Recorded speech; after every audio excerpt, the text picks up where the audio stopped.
Alrighty, guys, we are live here at JP Football Fanatics. I just want to give those who are out there right now. I do see we do have one person out there. Um, just let me know. Tell me if you guys can hear me, so that way I know that the sound system's working and that we're good. See, I see myself. We're playing on the phone, but I want to make sure that we're also being live too. So I want to make sure that that's working.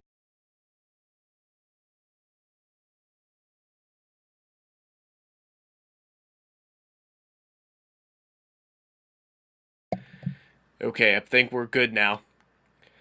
Alrighty, I think we should be good to go.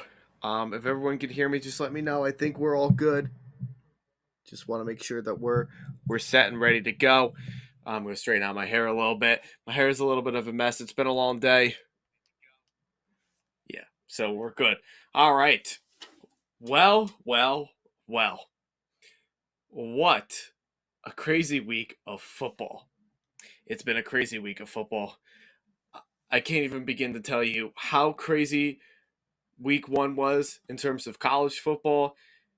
Well, really, it's the second week of college football, but that there were some games that were on college football that were just unbelievably good.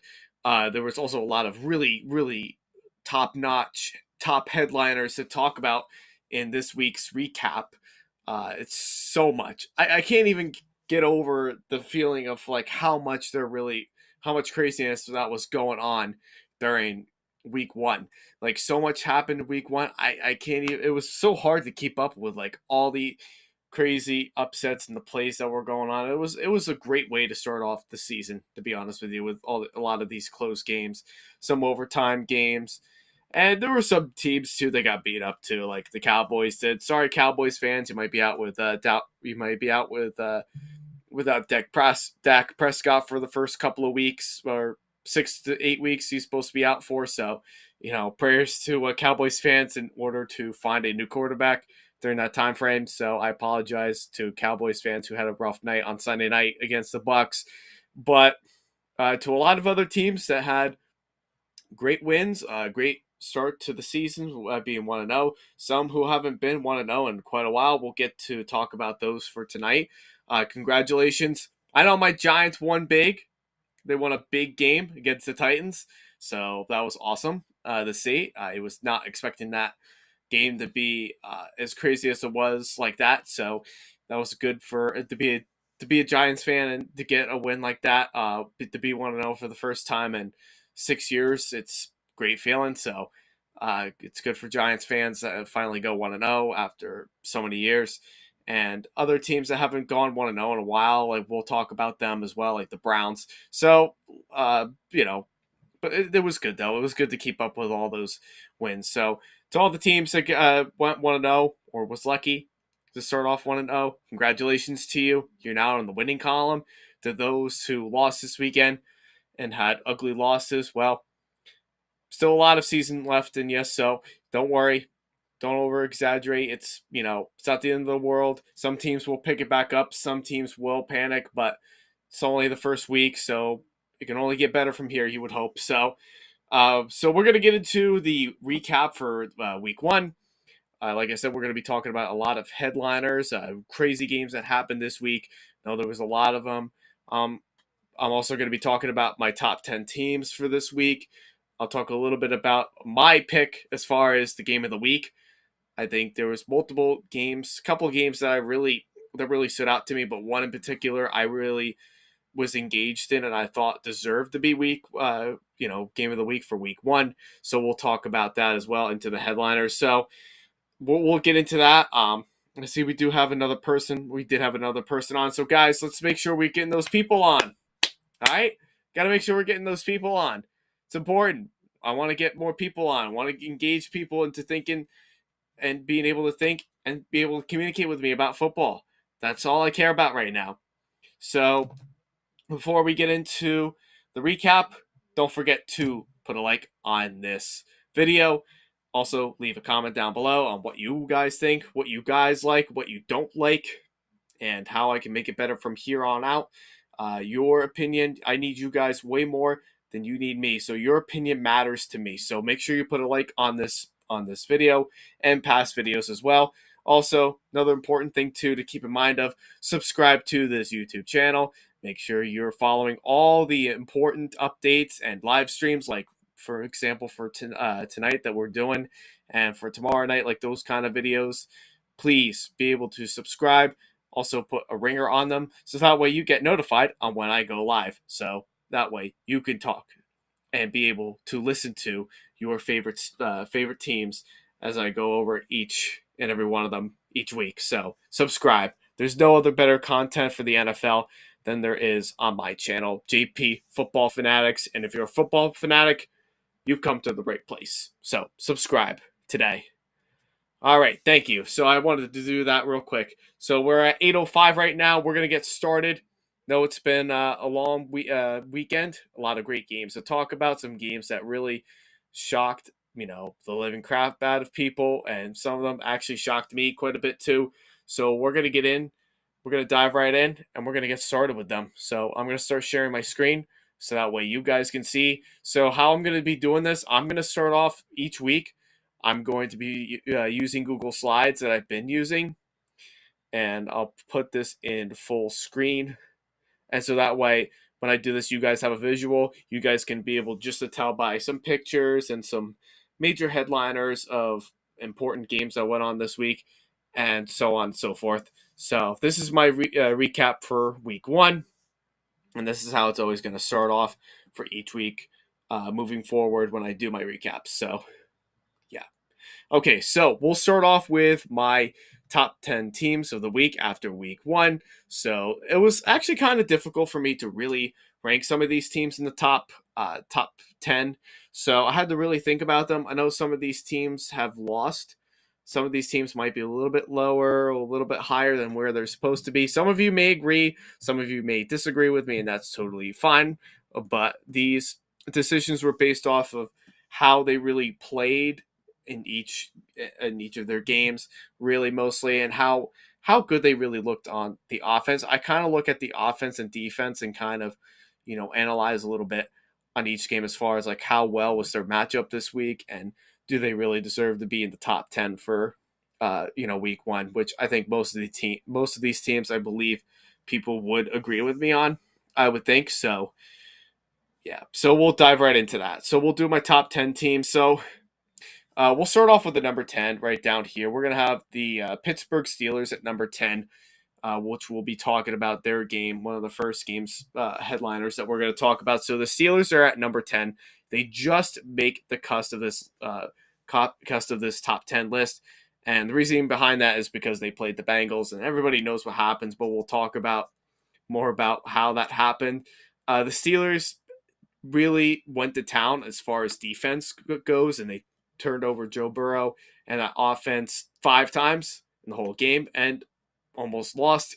And some cases, I think they really should have lost, but nonetheless, they actually looked pretty impressive on defense. That defense was scary.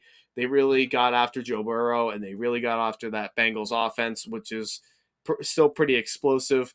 But their line was able to really demolish that Bengals dreadful offensive line too, which we'll talk more about. So they're my number 10 for this week.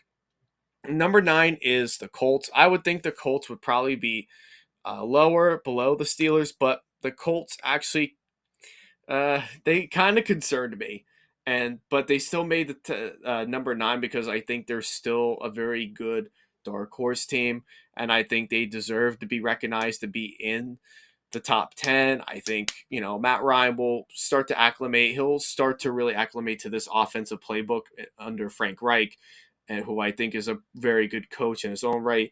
So, I think with a lot of miscommunications and some mistakes that happened on the Colts side that really, prevented them from winning against the Texans, a team they really should have blown the doors off of, but didn't.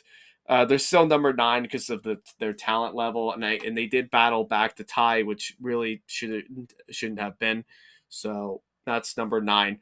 The Broncos at number 8. I think they're also a little bit lower. I just keep in mind I did these last night kind of quickly because I wanted to get ready, and I work all day, So I wanted to get these all ready for tonight, so that way the less work I have to do in order to get ready. So the Broncos are number 8. There were some questions about the Broncos, if I'm being honest with you, that kind of concerned me.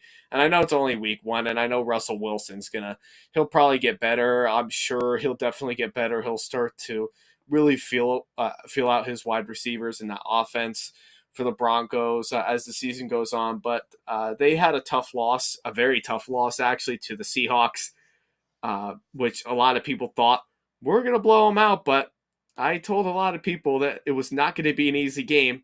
I picked Denver to win, but I did say it was not going to be a blowout game as it would show on paper.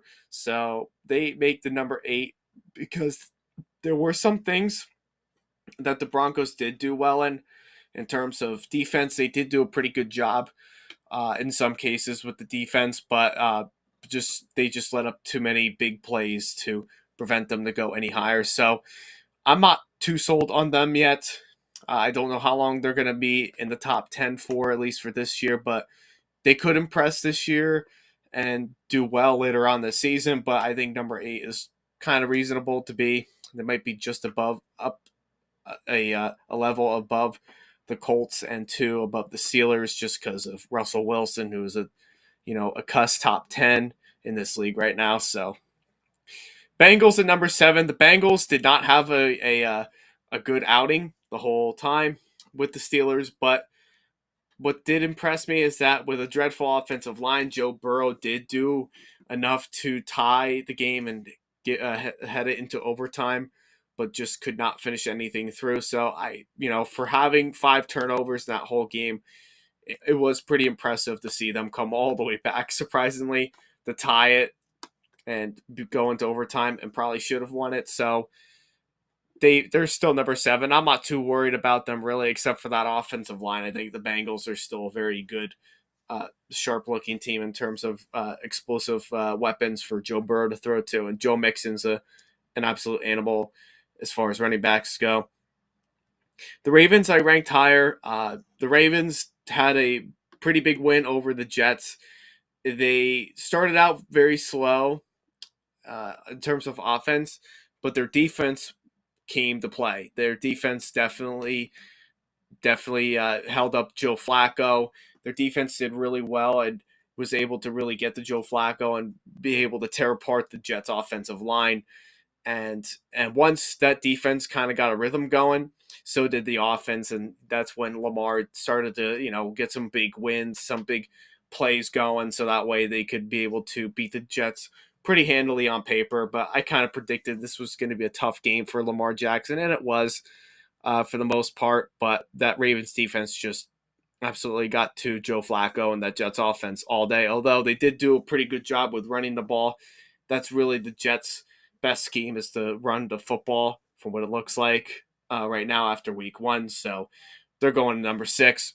Number 5, the Vikings go to number 5. They had a good win over the Packers on Sunday. Packers looked pretty flat. I know it's early in the season, and I know it's just a game that's outside of it's only a first game of the week, and it's the first game without Devontae Adams. I get that, but I don't know, the Packers this year have a lot of questions about them as far as their passing game goes. Not so much Aaron Rodgers, but it's going to be more of who's going to be his number 1 receiver now that Adams is no longer there, and how well is he really going to be able to acclimate without completely losing his mind. So Vikings at 5. What's going on, Keith? Good to see you, my man. Thanks for tuning in. Giving you a shout out there. Number 4 was the Chargers. The Chargers are just an absolute beast this year. They're so good, and they did so well in almost every phase of the game. The offense, defense, and special teams, they really revamped on a lot. They've definitely improved on almost every skill position that they really needed to, especially on defense, which was absolutely dreadful. But that defensive line and the secondary with J.C. Jackson, Khalil Mack, Sebastian Joseph Day, that whole defensive line absolutely demolished the Raiders' offensive line, which is pretty weak this year, unfortunately. And in terms of like how talented the Raiders really are, they really came to town and really was able to stomp on the Raiders' feet. So Chargers go at 4. Number 3 was the Chiefs. The Chiefs did have kind of an impressive win over the Cardinals. The Cardinals aren't really a great team this year, so I don't really give them the number 1 spot for that. But what I did find very impressive is no Tyreek Hill, no problem. Patrick Mahomes threw for 5 touchdowns. He was able to find a good receiver that was able to cover up the absence of Tyreek Hill. So they go at number 3. Number 2 was the Bucks. Not so much because of their offense. I kind of thought Brady kind of looked a little, you know, little weak. I definitely don't buy that Brady's going to be like that all year so much, but I think the offensive line kind of struggled a little bit too with keeping protecting Brady with that interior front seven of the Cowboys defense that is pretty powerful, and without having like a legit starter, I think I think the Bucks did very well in terms of their defense. I think their defense took advantage of all the weaknesses that the Cowboys have, especially Dak Prescott, who definitely did not have a great night. Was not able to pass the ball. He wasn't able to escape from the pocket and be elusive like he usually is. They weren't really able to run the ball on that defense. So the Bucks defense honestly improved more to me than their offense did. So that's why they're at number 2. I think that defense is going to be reckoned with for many teams this year. Then number 1, I think everyone can say this right now, the Bills. Bills go to number 1. There's just so much I love about the Bills. It's Josh Allen. It's Stephon Diggs. It's Gabe Davis. It's all of them. They are just the best team right now in this league. I don't think I don't think there's going to be too many teams this year that I'm probably going to rank above the Bills. I just think the Bills are just so superior. They're so good. They definitely got a lot going on there. So Bills number 1. I don't see that really changing much this year. So we'll get into talk about each of the 7 games. I believe I have about 6 to 7 topics to talk about, so I'll try to go as quickly as I can. Starting off with the first one here, some people may answer this question right now in the live chat. I see some people typing in, and it's Keith. That's good. Keep up the good work, Keith. Is Dak Prescott? Prescott and his mid. I don't know yet. I mean, I like Dak as a person. I think he's a very nice person. I think he is a fine quarterback, but I think that Cowboys team is just an absolute mess and dysfunctional that will prevent him from really ever having real success. So kind of get what you're getting there. All right, so we got the first headline. We're talking about the Bills Rams game, the opening night game to open up the 2022 season. So is it too early to claim Buffalo as the 2023 Super Bowl champs? What do you guys think about that one? So just to talk a little bit about this game right here, this was a game I personally thought could have been a Super Bowl potential matchup for the Super Bowl in February. Still can be. It still can be. It's only September, so a lot of football left. But a lot of things that really does concern me about the Rams, and I'll talk about that, was really their offensive line was one of them. I think their offensive line just could not be able to stop Von Miller and Jordan Poyer, Micah Hyde. They just their offensive line was failed to be able to protect Matthew Stafford. And Matthew Stafford is another question too that I have. He had a good season last year, despite being a little little off at times in terms of passing the ball. He did have some very questionable throws. He did overthrow quite a few of his receivers, typically Cooper Kupp, that's his favorite target. And he made way too many mistakes in his opening game. And what happens is if you have a reliable receiver like Cooper Kupp, and that's not putting Cooper Kupp down at all. Cooper Kupp is a fine receiver in his own right. He's the best of the best. He's definitely in the top 3 for sure in terms of wide receivers. But when you target Cooper Kupp, so his receptions was about 12 or 13. So helped complete most of Stafford's passes. So he had at least 12 receptions for about, we'll say about 128 yards, I want to say probably. And he was able to get a touchdown. So, Cooper Kupp had a phenomenal game. That's not putting him down at all. But when you keep throwing the ball to Cooper Cup and you're not really trusting your other receivers, and you have other talented receivers on this team, you have Allen Robinson, who's, played for the Bears for a little bit, and he's been kind of slow a little bit the last couple of years, but he's still a solid receiver that you should be relying on a little bit to be able to get open in the deep passes. So you should be relying on him to do that. But I just feel like this Rams team just looked very off. And what I mean by that is just it was just everything. Like their offensive line was garbage. Matthew Stafford just looked like he was lost after being sacked so many times. And he just didn't have any other receivers to go down for like a deep threat. Like this team did not have Odell Beckham Jr. back with them. So as much as as a Giants fan, as much as I've complained about Odell in the past as far as his drama that he has caused with New York Giants, which is still, that's still all stands and everything. I definitely don't. I definitely don't condone everything that he did and said during his time in terms of putting down my man Eli Manning. So I don't condone any of that, but he's still a almost at least elite wide receiver.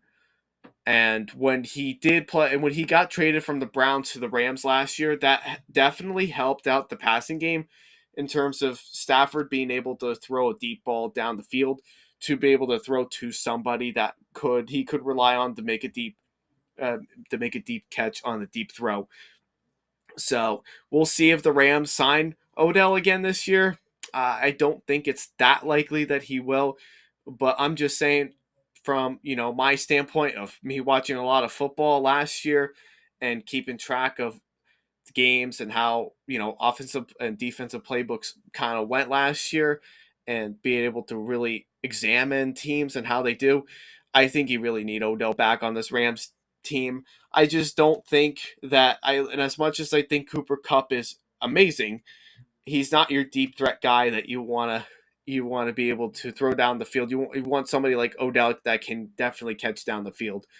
Cooper Cup can definitely make some good running plays. He can definitely be able to do a lot of great things and be able to get you a lot of yardage and get open as well. But a deep threat, you want Odell. So that might change their offense, and that might change Matthew Stafford's momentum a little bit on offense. But the Bills, on the other hand, played phenomenal on both sides and all three phases of the game, really.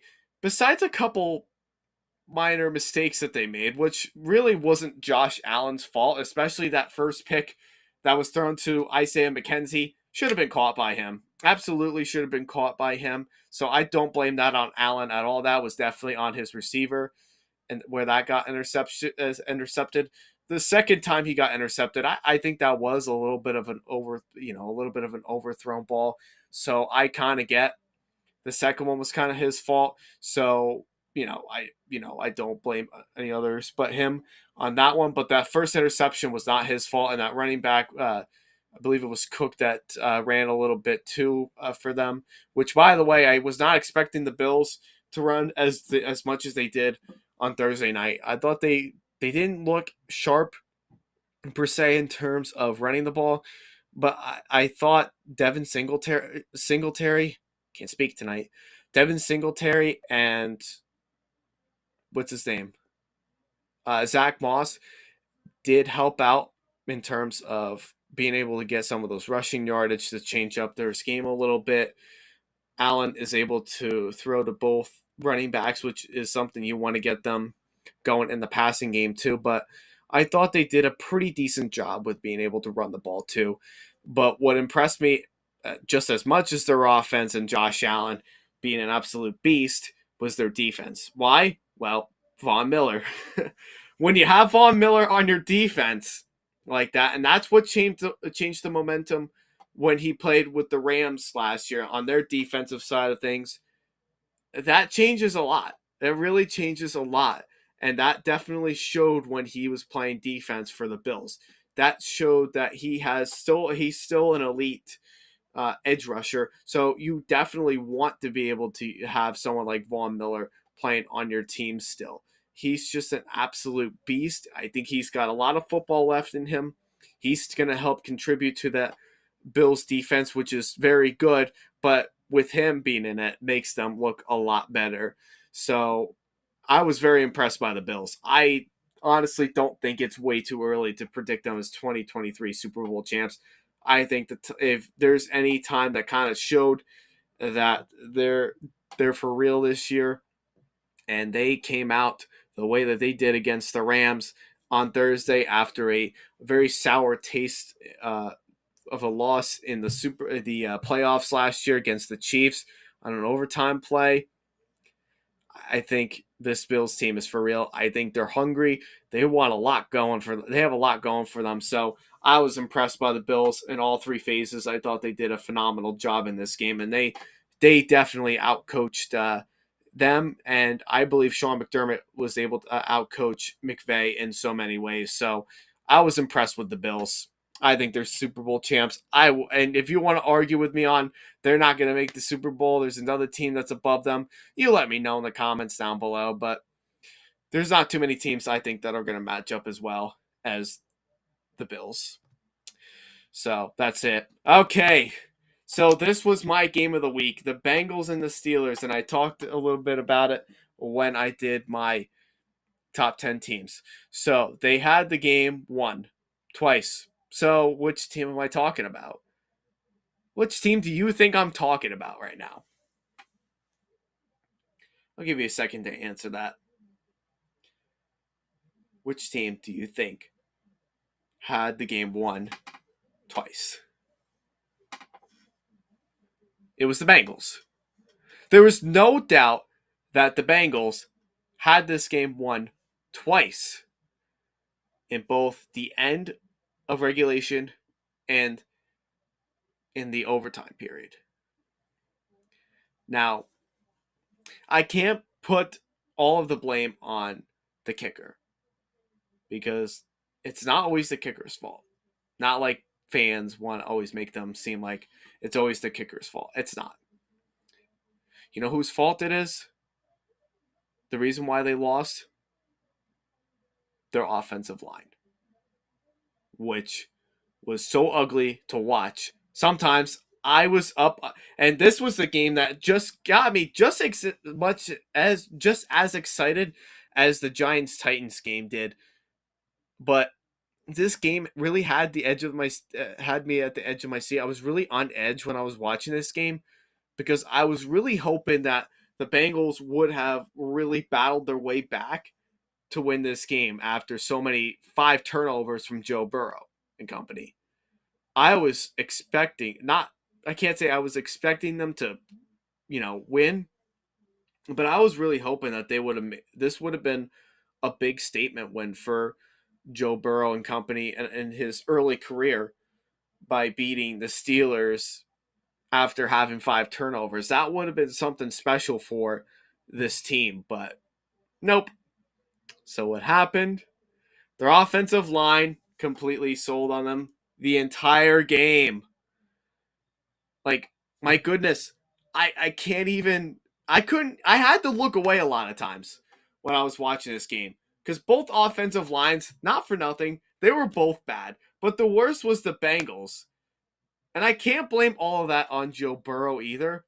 But he did make some very bad decisions with the football that did cost them some points on the field, especially that pick six in the early first quarter to Minka Fitzpatrick. That was actually really his fault. But some of those picks was really because of him being rushed and not having any time to throw the ball. So, even with that incredible TJ Watt interception, who, by the way, TJ Watt is injured. So we'll see how the Steelers do for next week. So, with all the injuries that the Steelers had throughout this game, starting with TJ Watt and Najee Harris, who had a good game up until he got injured. So, there was a lot of key injuries in this game that really kind of went the Bengals' way a little bit. in terms of having them return. But at the same time, I mean, you know, I don't know. I mean, that's something that the Bengals could have really been able to take advantage of. They had that momentum coming to them. They know, well, I guess if this team really studied the Steelers in terms of, what schemes they do, what they're probably going to be doing, who they have to look out for, and the quarterback play, Mitch Trubisky. And I love Mitch Trubisky, don't get me wrong, but he's definitely had some games where he's been so inconsistent.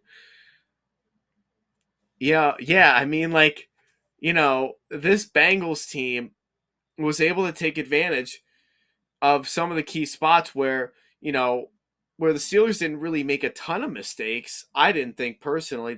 I don't believe they turned the ball over, from what I saw at least. I thought they had a good game going in terms of their defense, but their offense kind of looked, they were able to throw the ball down the field a little bit. They were able to make some plays, and that's why they were able to get 20 points on the field. Besides that pick six earlier in the game, but I mean, the Steelers didn't look all that bad. I don't think. I don't think they looked all that bad, but they definitely aren't great, and they definitely have a long ways to go before they can even prove to me that this is a playoff team.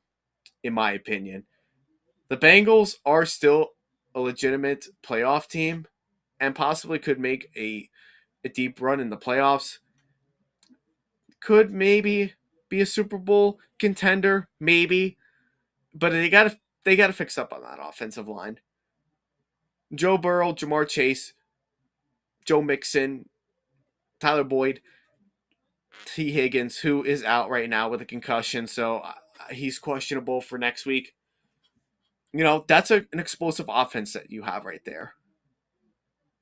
There's no reason why this team should be treated the way they are with a terrible offensive line. They've got to do something about that offensive line. Because what they showed me is that they were so scared. They were so scared with the elite defense that the Steelers have. They couldn't take advantage of it. So really, that whole blame was really on that offensive line for why the Bengals lost, and Joe Burrow's bad decisions with the ball and turning them over. So, and even when they had that opportunity to win the game after, like, with an extra point, after McPherson got it blocked and missed a field goal in overtime, yeah, they should have had that one game, and they had it won twice because they were able to battle all the way back to get to that point, to be able to make an exclamation point on the victory. They definitely could have ruined the Steelers' record for being up by like 20 points or so and never losing after having a big lead like that. They definitely could have ruined that. The Steelers had never lost before a game where they were up by 20 plus points and allow the other team to come back to win the game. They've tied one time. They tied one with the Browns, and that was in the 2018 season, and that was before Baker Mayfield played. That was when Tyrod Taylor was playing. So that's all I got to really say on that. But nonetheless, it was exciting. I really thought this game was very well played. Not so much offensively, but I think both defenses played really well. But the Steelers' offense and that Bengals' offensive line was just completely, mixed matched. It definitely was not a good match for either team at all. So it was my game of the week. I liked it. I thought it was a good game overall. Besides, giving myself a heart attack, and I'm not even a fan of either of these teams, but definitely gave me anxiety all throughout because I just wanted to see Joe Burrow do well and Jamar Chase. And I have them both on my fantasy team too, in one of my friends' leagues. So that's how I feel about that. All right, next game to talk about, rather. Okay, that works. Next game that we're talking about. Saquon is back. The 2018 formation of Saquon Barkley is back. And other teams should fear that. Saquon Barkley, you were the reason why we won this game on Sunday. Saquon Barkley was definitely back to being the 2018 rookie season of Saquon Barkley. In fact, it probably was even above what he was like in his rookie year. He absolutely, positively burned the Tennessee Titans' run defense. He had an excellent game running the ball. He did so good. Daniel Jones had some mental mistakes, had a bad interception in the end zone that could have cost them the game. But Danny Dimes actually had a pretty solid game for the most part, I think. And I'm not the biggest Daniel Jones fan. I'm not personally all for him. I think the Giants still need to look for a quarterback in case if this is really not going to work out, which, still a lot of football left, so it may not really work out. But what Danny Dimes was able to do, and when that offensive line was able to protect him, to be able to throw the ball down the field and make some big plays, they were able to do it. And Danny Dimes was able to make those deep passes count, especially that one where he threw that deep ball to Sterling Shepard. I thought the Giants played very well on both sides of the ball. Their defense played very well, I thought, which was probably the best defensive Giants team I've seen in quite a long time, honestly. In about maybe 3 years. So it's been a while. It's really been a while since I've seen the Giants play good defense. And they played good defense on Sunday. They were able to stop Derrick Henry, and he only rushed for about 80 yards for 21 carries. And that's not good. If you are an elite running back, and, Derrick Henry was out for half the season last year, so I kind of get it. It was his first full game back besides that playoffs game. So he was very conservative. He didn't break out like a lot of other teams, normally would with a top running back like that. So, he did look very flat. He didn't really have like the big wow moment or like that big run, or was able to he didn't even muster a touchdown. So if you're the Titans, that is a little concerning.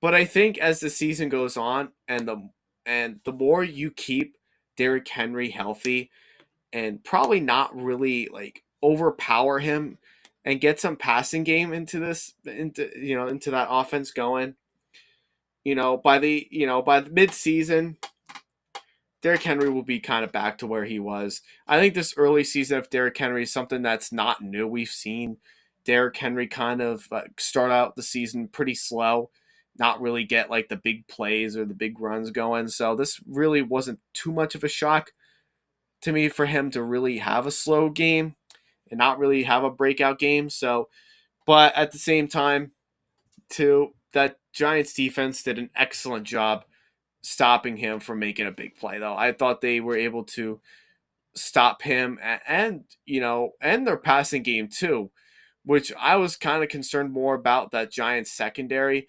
I was a little bit concerned about them and how they were going to be able to stop Ryan Tannehill and be able to stop the offense. But I thought they both on both sides they matched up very well. Ryan Tannehill honestly didn't make a lot of mistakes either. The biggest mistake that Titans team really did make was obviously that punt return, the punt catch that one guy got, and it was muffed and he dropped it. So that really was the turning point for this Giants win. And of course, Saquon Barkley, of course, being an absolute animal, I'm not even exaggerating when I say this. He nearly almost rushed for 200 yards. I'll pull up the exact numbers of how much he rushed, but it was a lot. And I wish I had him for my fantasy team because I definitely would have broke out. So he had 18 carries for 164 yards, and he averaged 9 yards. He averaged 9 yards for each down. That's incredible for a running back that was hurt a lot the last 3 years, and for him to be able to have a huge game back like this really impresses me. And if he can stay healthy, there's a lot of teams that need to plan for this Giants team because they're going to be using him a lot. And basing off of the Giants and their offense and everything, and being able to, with the next few teams that they do have coming up in the future weeks, they could start off the season on the winning end. And I think if Saquon stays healthy, if Jones limits his mistakes, does not hold on to the ball for a long period of time, and they can get Kadarius Toney, who I think is really good too, and definitely could help this Giants offense in terms of passing the ball. Like, this team is a sleeper team. Like, this is a team that could surprise some people and definitely could beat you in any given way. They could beat you on the ground. They could beat you in the air. They can beat you on defense. They probably could even beat you on special teams. Like, this is a team that I believe, and I'm not saying this because I'm biased. I'm not biased about the Giants. I've been extremely hard on them. But this is a team that you don't want to take so lightly because when they're all healthy, they're a team that is on. And they were on with the Titans. They did an excellent job in every phase, I thought. They did so good. I was very impressed with the way Barkley came out there and made a statement for himself. Right now, that may be one of his best games that he has played. So, great job by him. All right, next game. Talking about the Cleveland Browns, who visited the Carolina Panthers. Baker Mayfield's former team came to Charlotte to face him. So Baker didn't quite bake it on his former team. And, well, I got to say, I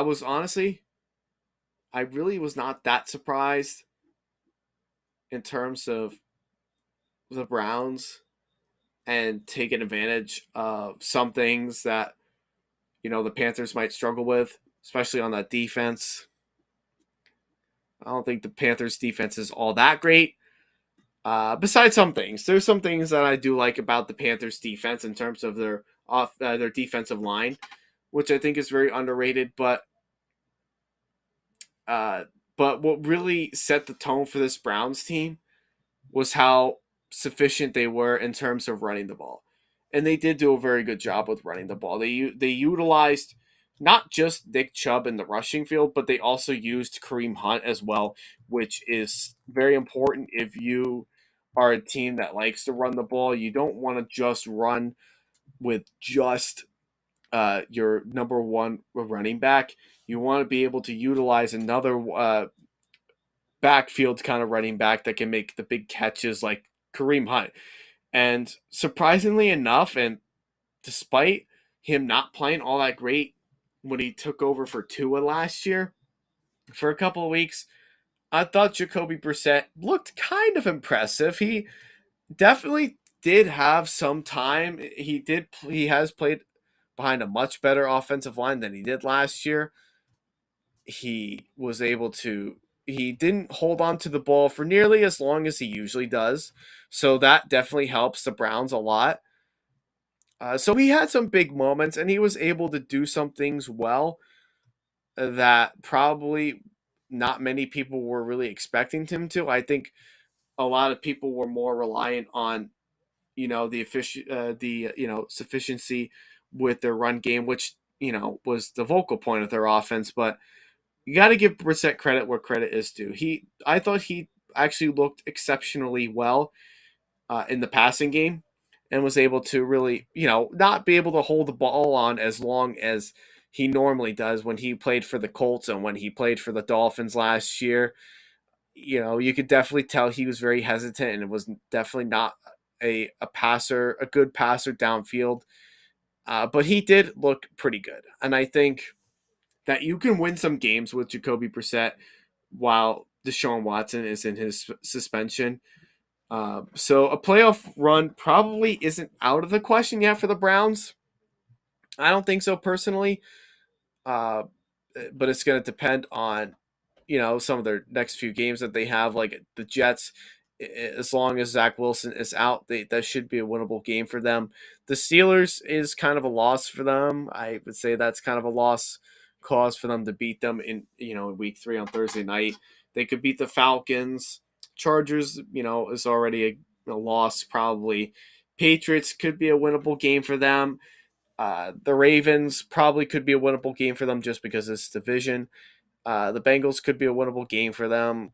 Dolphins could be a winnable game. So there are some games that I believe that the Browns can win, but they're not games that are like give me games where the Browns are going to absolutely destroy these teams. Like for example, I kind of thought if they do, I was kind of thinking when they did play in Week 1 and when they did play the Panthers, I thought they were going to beat the Panthers up pretty badly, especially before Baker Mayfield, but they didn't typically beat them up bad, but they were able to make some good plays that solidified their win.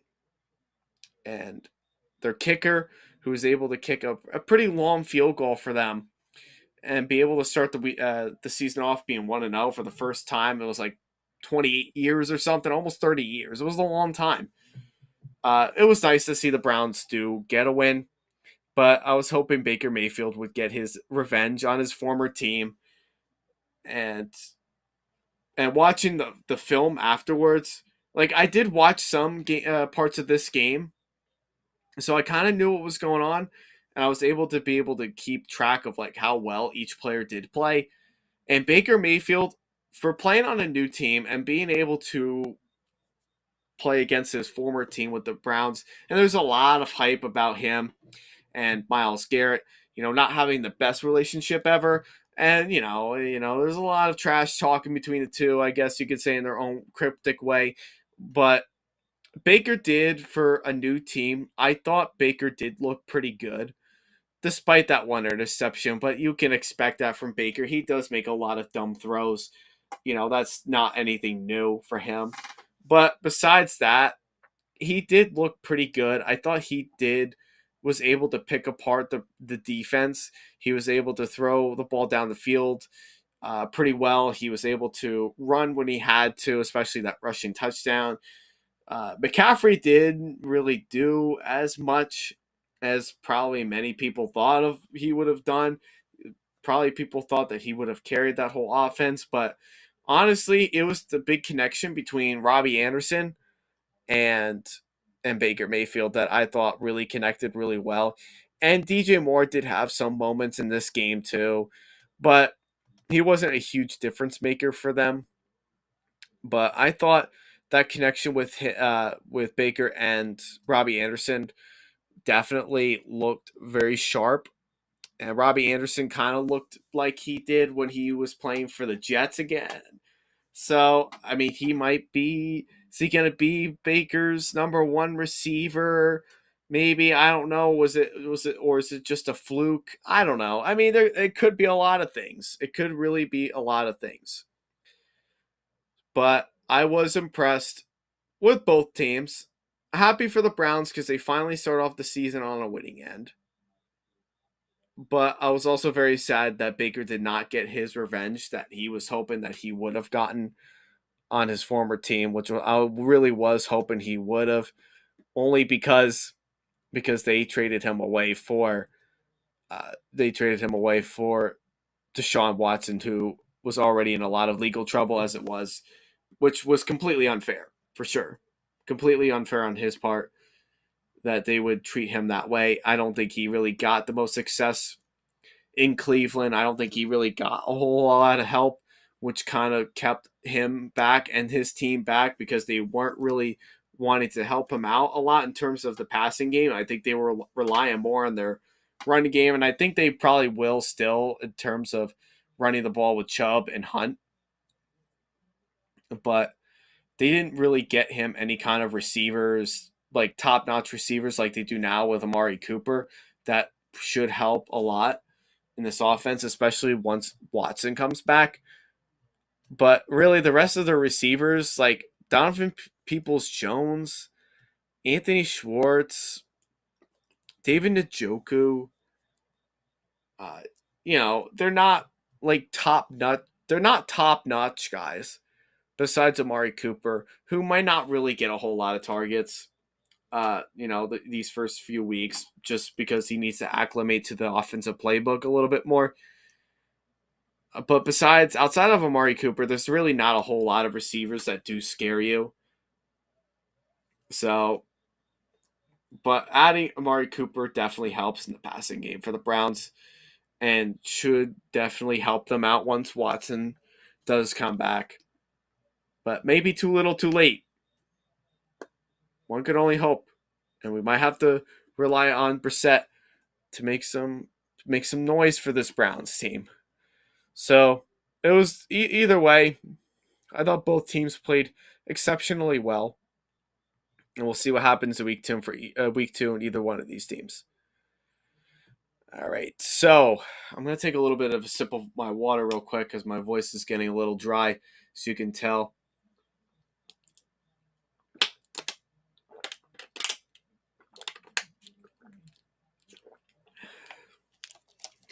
Definitely have to get that water in. My voice is getting a little dry, just talking a lot. So before we do that, let's take a little bit of a break. Just want to show you guys something real quick.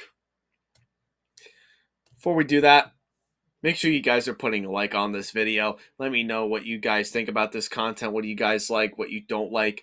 What you would like me to do for the future? What you would like me to improve on? And just leave me comments like, what would you like to see from me? I really like your feedback. Your feedback means the most to me if you're able to do this. So please make sure you put a like on this video. And also to not just a like, but I would also appreciate if you were able to subscribe to this YouTube channel as soon as you're done watching this video, or if you want to take a break and you don't want to watch anymore, because I do talk a lot, but you want to hear more about my NFL content, be able to just hit that subscribe button. Just hit the subscribe button. You're never going to regret it. I know it's very slow right now. We don't have a lot of people that are joining me in on these live streams, but at the same time, though, too, the more people that I can get and the longer I keep doing this, the better that it's going to get for me, and so on and so forth. So just hit that subscribe button. You're not going to regret it at all. So please go ahead, subscribe, like, let me know what you guys like. All right, so we're going to go back. So we're going to talk about this game. I did talk about it a little bit. So Rodgers didn't have the best football day on Sunday. Did not have the best football day. So why do you think that is? Well, it's who does he not have? He doesn't have his number one receiver anymore.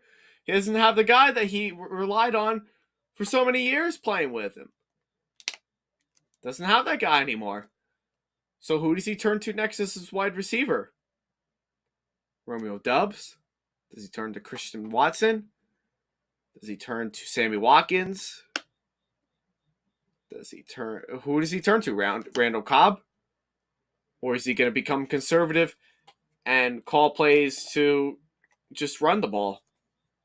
Or is they going to run the ball from now on? Because just based off of watching this game, and I can't blame Rodgers for the most part. I can't really blame him for losing this game. It wasn't really his fault. But Rodgers does not have the receivers that he once had. He doesn't have any kind of help. I think this game proved it. He doesn't have the help that he used to have. And while there's a lot of time where he can do a lot, he can make magic happen. It was only one game. He lost. Only scored 7 points on this Vikings defense. But, Who does he turn to as his number one receiver? You can tell he does not look comfortable. When I was watching some highlights on this game, you can just tell that he looks completely lost without his number one receiver. He looks completely lost without Devontae Adams. So now who is he going to throw the ball to? Who does he trust now? Who they drafted was Christian Watson, who I thought was a solid receiver. It was no Devontae Adams or anything like that, but solid receiver for him. He probably could become his new wide receiver one.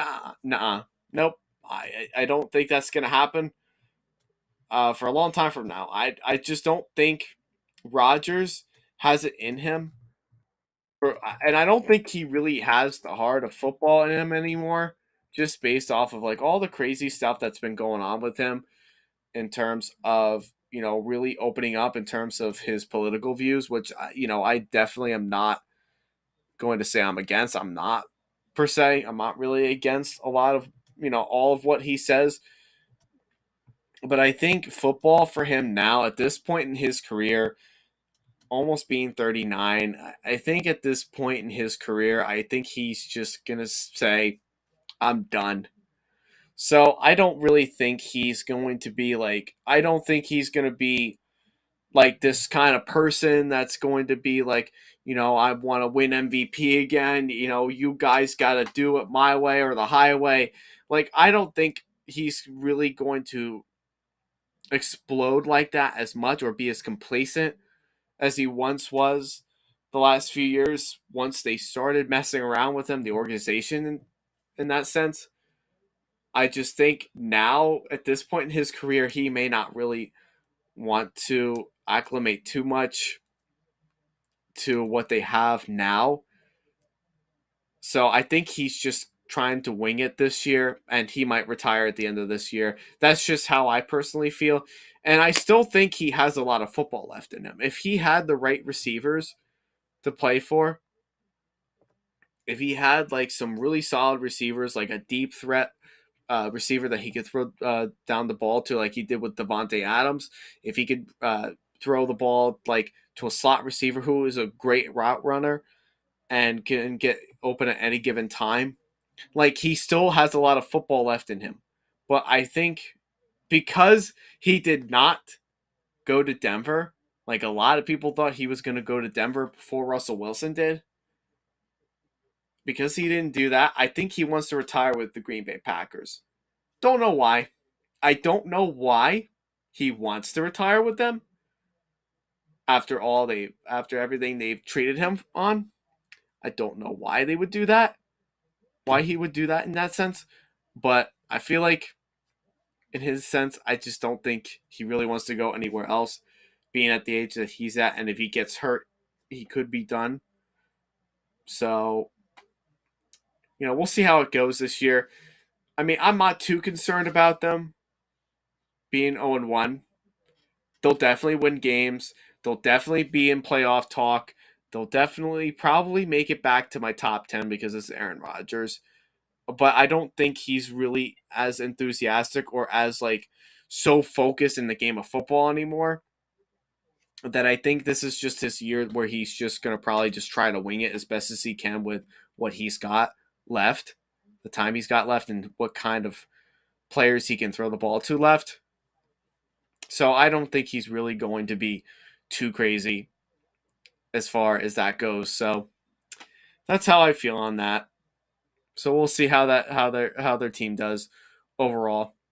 However, the Vikings, this is a team I told you from the get-go before the season even started in the offseason, after they fired Mike Zimmer finally, after moving on from him and getting a offensive mind like Kevin O'Connell. You could tell that this team is definitely a much different team than they were the last couple of years. And that coaching change definitely helps. When you have an offensive mind like Kevin O'Connell and you have a quarterback who is liked by a head coach, like Tua should know what his relationship was like with Brian Flores. It wasn't good. And same with Cousins and Zimmer, wasn't a good relationship. But now that he has a coach that has his back, and sees a lot of potential in Cousins that I personally do as a football fanatic. This Vikings team is so dangerous. They could beat you in any given way. But what really scares you the most, and this could be the number one duo this year, Kirk Cousins, Justin Jefferson. You heard it here, folks. Kirk Cousins, Justin Jefferson. Be aware of that duo this year. There is so much excitement around them, and just based off of watching the Packers Vikings game and watching their highlights, being able to analyze it, read up on resources, and just listen to press conferences, like you can tell there's just so much more excitement, there's much more gel to this offense than it was when Zimmer was the head coach. I thought the duo did really well. I thought the team played very well for the most part on offense. They were able to communicate pretty well on defense too. This Vikings team is forced to be reckoned with. I personally would be so scared to play this Vikings team just because of how explosive they can be on offense at any given moment. And you got to put your trust in Kirk Cousins. And I believe the play calling from here on out is going to be a lot different. You're probably going to see a lot more aggressive offensive play. You're probably going to see a lot more passing plays with Kirk Cousins because I think Kevin O'Connell really likes him. And I think he wants to use the most as he possibly can with Cousins. And I think now that he'll design plays and be able to help Cousins, really adjust to the playbook that he does have up their sleeve and be able to really knock the doors off of some teams that they do play this year. Are they a Super Bowl favorite? Probably not. I think they're a long ways to go before they're really called a Super Bowl favorite, but they're definitely a team that can win the North, definitely can beat out the Packers for that title, could win the North, and definitely can make a deep playoff run.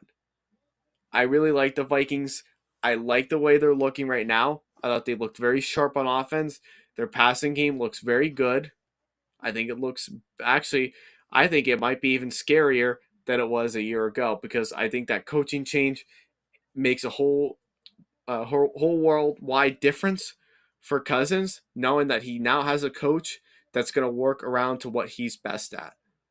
And what Cousins is best at is him being accurate, being a great deep thrower, and being very good in terms of clock management. Love Kirk Cousins. Love what he has to offer for this team. This team could be dangerous this year, so I definitely would not fool around with them too much. All right, we got a couple more headliners left, so I won't really talk too much more into this one, but could this tie make or break the Colts season?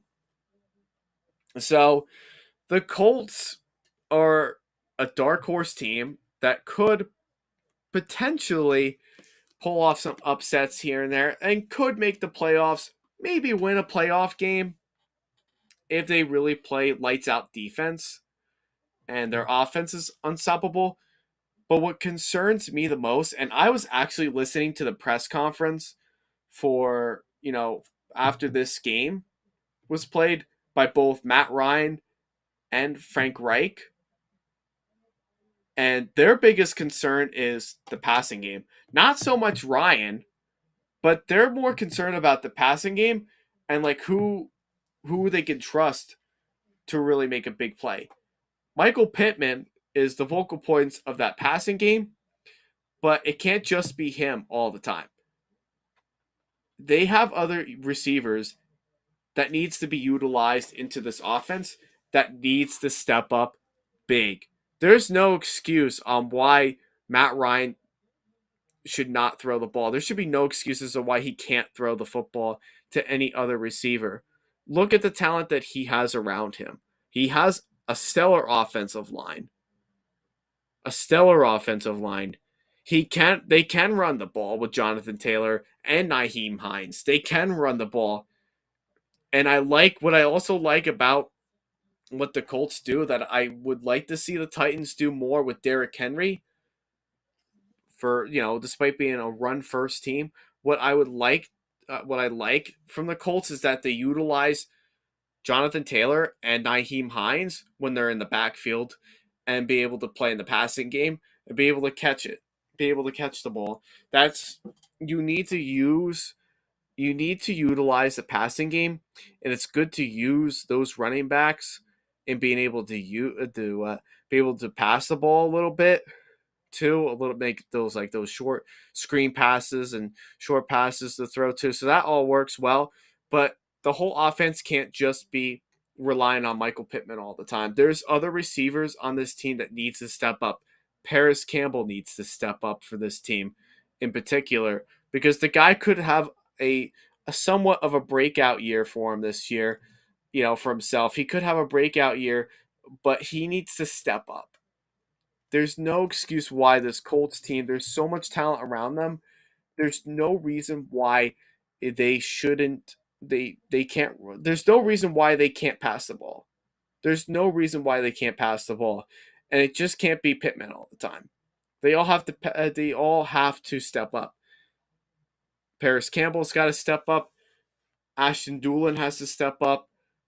Mo Ali Cox, you name it.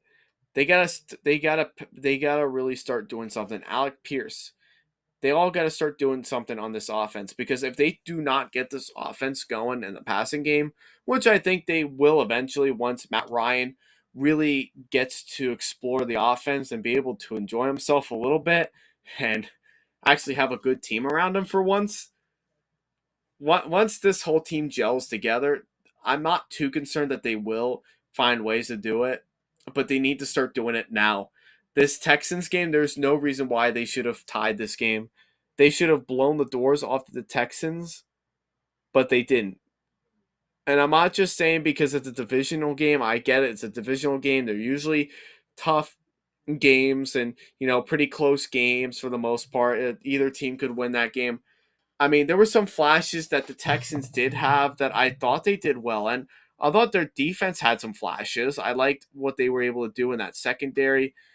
They were able to contain Jonathan Taylor for some parts of the first half, which I was kind of impressed with.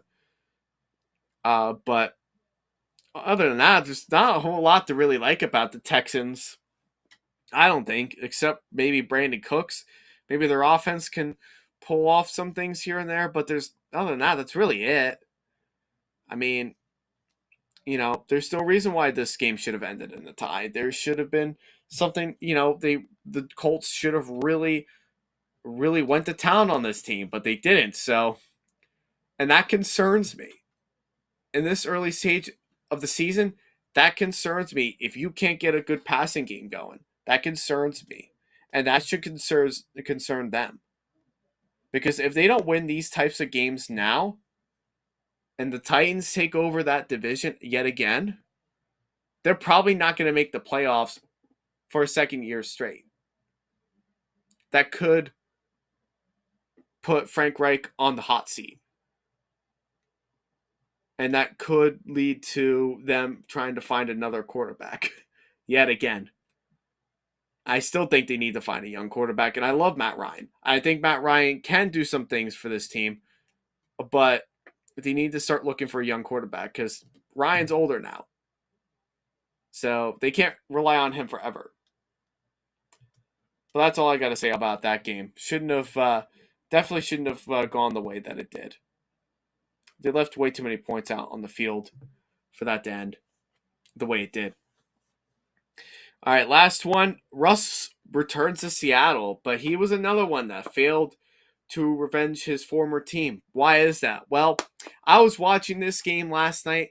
I got to tell you, what really impressed me the most about this game was not the Broncos at all. I really was not impressed with the Broncos on either side, but that Seattle defense came to town. They played lights out defense.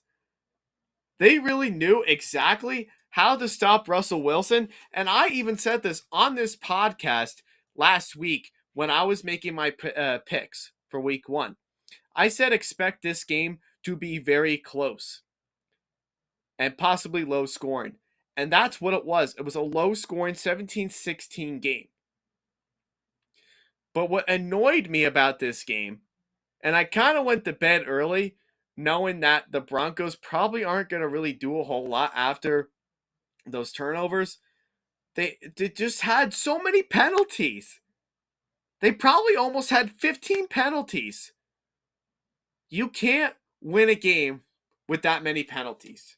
You can if you're a team that's good at coming back, but this team couldn't come back at all. They were outplayed in every phase. And you can't even blame all of that on Wilson. You can't blame all of that on him. But it was both sides. Both offense and defense didn't do what they were supposed to do.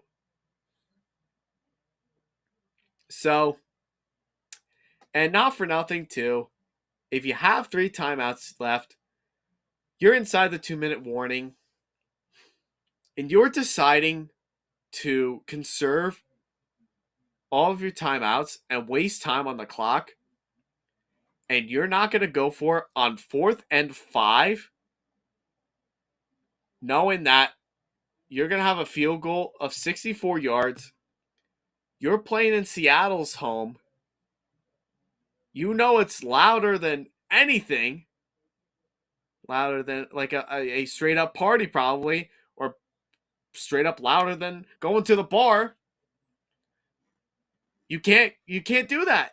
You have to try to convert on this. You can't waste all that time. You have 3 timeouts. Use them. You got to use them efficiently. You just cannot waste so much time on the clock before you decide to take a timeout and say, yeah, we're just going to kick this field goal. No, you can't do that. You've got to be able to convert on 4th and 5. You've got to put your trust in Russ. That's the whole reason why you traded for him. That's the reason why you traded for him. Because you have talent, somewhat, I think. I don't know. But where you were lacking the most for years after Peyton Manning was the quarterback position. You went through quarterbacks like it was no tomorrow. And then you finally get a franchise quarterback who, by the way, gave the Seahawks their very first Super Bowl win in franchise history in the 2013-14 season against the Broncos. And then you have another Super Bowl appearance that you probably could have won, but didn't. You've got to put your trust in Russ. There's still a lot of things that Russell Wilson is still good in. And I think if they can acclimate, if they use him to where he's the best at and let him take command of this offense, like this team could be 10 times better. But this team is just so conservative on offense that they thought that they were going to successfully go kick a 64-yard field goal and it was going to be all good. No, that's not how it works. You got to be able to put your trust in your quarterback. That's why you traded for him. There was a reason why you traded for him. You didn't have a quarterback for a long time, and you finally get one. You got to use him. You got to know what he's good at, what he's not good at, and you got to be able to put your trust in him. He's been in the league for at least 10 years. At least 10 years. So you would think the guy would have an idea of what he needs to do. Like, you got to put your trust on Russell Wilson. If you want to go anywhere, if you want to be this playoff team that everybody and the whole fans in the Denver community wants, and you want to be able to win a Super Bowl with Russ, you got to put your trust in him. And I don't think this coaching staff has a lot of trust in Russell Wilson just yet. And I get that this is his new team, so he's still probably still studying on the playbook, and he's not completely comfortable with this whole new offensive scheme yet for him after leaving Seattle. So he may not be exactly, pitch perfect with everything, and that's fine. But just by watching this game, you can tell that he just did not look like the Russell Wilson that we're used to seeing when he was in Seattle, making all the big plays and doing everything himself. He was Mr. Magician. We didn't see that with him last night.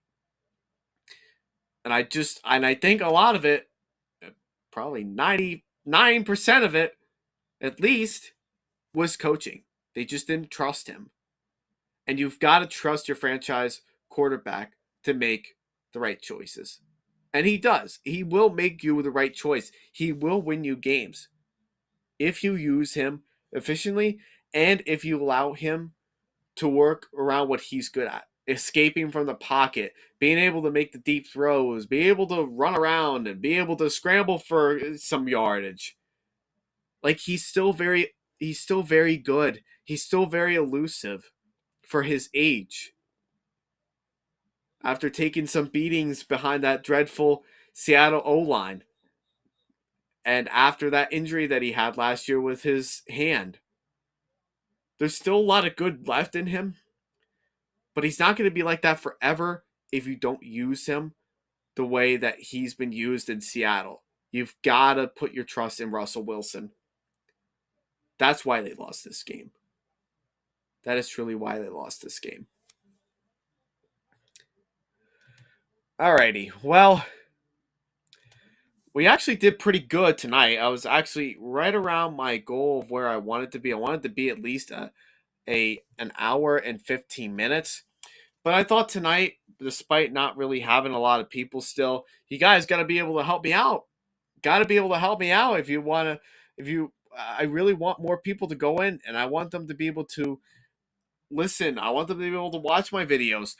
I want to try to put in a lot more time and effort for you guys. I know there's a lot of football fanatics out there, including myself. I know there's a lot of people that like sports. I get it. And I want to be able to contribute to the sports community. So, with that being said, please be sure to put a like on this video. Let me know what you guys think. What did you guys like? What you didn't like? Make sure to leave a comment down below. I want to be able to read what you guys have to say. Your feedback is very important to me, and that's going to help me make my videos much better in the future. So please be able to put a like on this video.